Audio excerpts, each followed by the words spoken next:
nation is born.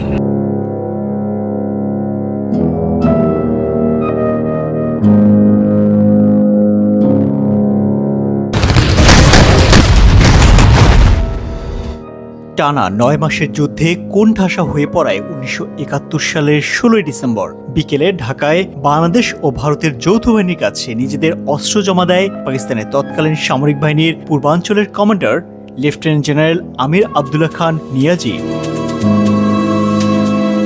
এর মধ্য দিয়ে ৯৩,০০০ পাকিস্তানি আনুষ্ঠানিকভাবে আত্মসমর্পণ করেন, যাদের মধ্যে প্রায় ৮০,০০০ই দেশটির সামরিক ও আধা সামরিক বাহিনীর সদস্য। দ্বিতীয় বিশ্বযুদ্ধের পর আর কোনো যুদ্ধে এত বিপুল সংখ্যক সৈন্যকে একসাথে আত্মসমর্পণ করতে দেখা যায়নি।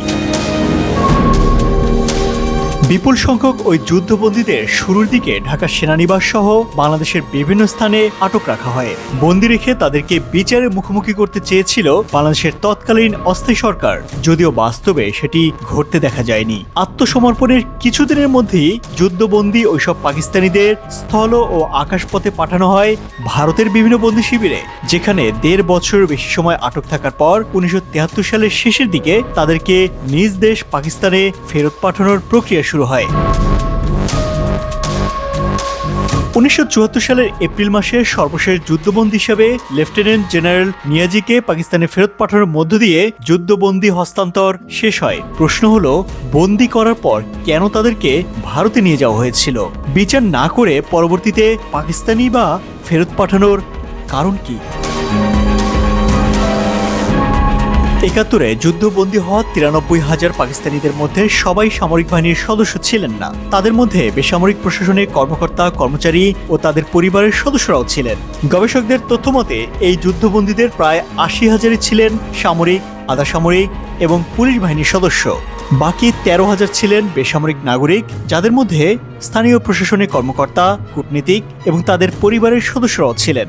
তখন যুদ্ধবন্দী হওয়া উচ্চপদস্থ সামরিক কর্মকর্তাদের মধ্যে ছিলেন পাকিস্তানি সামরিক বাহিনীর তৎকালীন পূর্বাঞ্চলের কমান্ডার লেফটেন্যান্ট জেনারেল আমির আবদুল্লাহ খান নিয়াজি এবং পূর্ব পাকিস্তান সরকারের সামরিক উপদেষ্টা মেজর জেনারেল রাও ফরমান আলী। আত্মসমর্পণ করার পরের কয়েকদিনে বিপুল সংখ্যক সৈন্যসহ পাকিস্তানি বাহিনী বাংলাদেশে অবস্থান করছিল। দেশটির তৎকালীন অস্থায়ী সরকার চেয়েছিল দেশে রেখে বিশেষ আদালত গঠনের মাধ্যমে যুদ্ধাপরাধে অভিযুক্তদের বিচার কাজ সম্পন্ন করতে। কিন্তু যুদ্ধ বিধ্বস্ত সদ্য স্বাধীন দেশটি নিজেই তখন খাদ্য বস্ত্রের অভাবসহ নানা সংকটে নিমজ্জিত। এর মধ্যে ৯৩,০০০ যুদ্ধবন্দীর থাকা খাওয়ার দায়িত্ব নেওয়া সহজ ছিল না। এছাড়া গণহত্যা চালানোর কারণে পাকিস্তানি বাহিনীর প্রতি বাংলাদেশের মানুষের মধ্যে ছিল তীব্র ক্ষোভ। ফলে যুদ্ধবন্দীদের নিরাপত্তা নিয়েও এক ধরনের উদ্বেগ ছিল। কিন্তু ১৯৭১ সালের ১৬ ডিসেম্বর আত্মসমর্পণের দলিলে আনুষ্ঠানিকভাবে নিশ্চয়তা প্রদান করা হয় যে আত্মসমর্পণকারী সব ব্যক্তির সঙ্গে জেনেভা কনভেনশন অনুযায়ী মর্যাদাপূর্ণ ও সম্মানজনক আচরণ করা হবে, তাদের নিরাপত্তা ও কল্যাণ নিশ্চিত করা হবে। ফলে সব দিক বিবেচনা করে আত্মসমর্পণের সপ্তাহখানেকের মধ্যে পাকিস্তানি যুদ্ধবন্দীদের ভারতে স্থানান্তর শুরু হয়। তাদের মূলত স্থল ও আকাশপথে ভারতে নিয়ে যাওয়া হয়। এর মধ্যে গুরুত্বপূর্ণ বন্দীদের বিমানে এবং সাধারণ বন্দীদের ট্রাক ও ট্রেনে করে ভারতের বিভিন্ন বন্দী শিবিরে পাঠানো হয়। মূলত এখানে ভারত একটি রাজনীতির খেলা খেলে। পাকিস্তানকে চাপে রেখে তাদের বিভিন্ন দাবি দেওয়া আদায়ের জন্য এই ৯৩,০০০ সৈন্যকে তাদের নিজ দেশে নিয়ে যায় এবং এই পাকিস্তানি সৈন্যই তখন ভারতের ট্রাম্প কার্ড হিসেবে কাজ করে। চলুন এই সৈন্য দিয়ে ভারত পাকিস্তানের কাছ থেকে কি কি সুবিধা আদায় করেছিল তাই জেনে আসি পরবর্তীতে।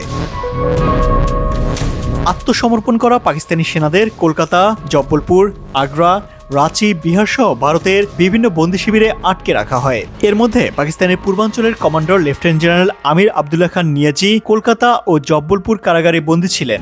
যুদ্ধে পরাজয়ের কিছুদিনের মধ্যেই বন্দীদের মুক্ত করে দেশে ফেরানোর দাবিতে পাকিস্তানে বিক্ষোভ শুরু হয়। এই অবস্থায় বিভিন্ন কূটনৈতিক চ্যানেল কাজে লাগিয়ে ভারত থেকে বন্দীদের মুক্তির জন্য তৎপরতা শুরু করে পাকিস্তান। জেনেভা কনভেনশনে যুদ্ধবন্দীদের দ্রুত মুক্তি দেওয়ার কথা বলা হলেও ভারত সেটি মানছে না বলে অভিযোগ তোলে পাকিস্তান। এর বিপরীতে ভারতের পক্ষ থেকে জানানো হয় বিষয়টি এককভাবে তাদের উপর নির্ভর করছে না। যুদ্ধবন্দীদের মুক্তি দিতে হলে বাংলাদেশেরও সম্মতি প্রয়োজন, যদিও এটি ছিল পুরোটাই মন করা, কারণ ভারত তখন পাকিস্তানকে চাপে রাখতে চেয়েছিল। এদিকে সদ্য স্বাধীন বাংলাদেশের পক্ষ থেকে তখন জানানো হয়, পাকিস্তানের কারাগার থেকে শেখ মুজিবুর রহমানকে মুক্তি না দেওয়া পর্যন্ত বন্দীদের বিষয়ে কোনো আলোচনায় বসবে না বাংলাদেশ।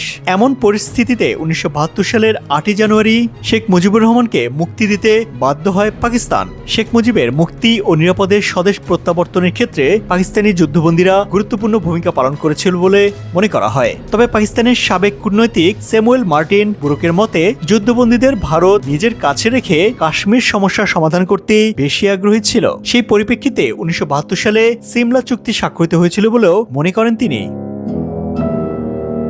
71-এ বাংলাদেশের মুক্তিযুদ্ধের শেষের দিকে সরাসরি যুদ্ধে জড়িয়ে পড়ে ভারত ও পাকিস্তানও। এমন পরিপ্রেক্ষিতে দুদেশের মধ্যকার শত্রুতার অবসানের লক্ষ্যে 1972 সালের জুলাইয়ে ভারতের তৎকালীন প্রধানমন্ত্রী ইন্দিরা গান্ধী এবং পাকিস্তানের প্রেসিডেন্ট জুলফিকার আলী ভুট্টো ভারতের হিমাচল প্রদেশের সিমলায় বৈঠক করে একটি চুক্তি স্বাক্ষর করেন। চুক্তিটি পরবর্তীতে সিমলা চুক্তি নামে পরিচিতি লাভ করে।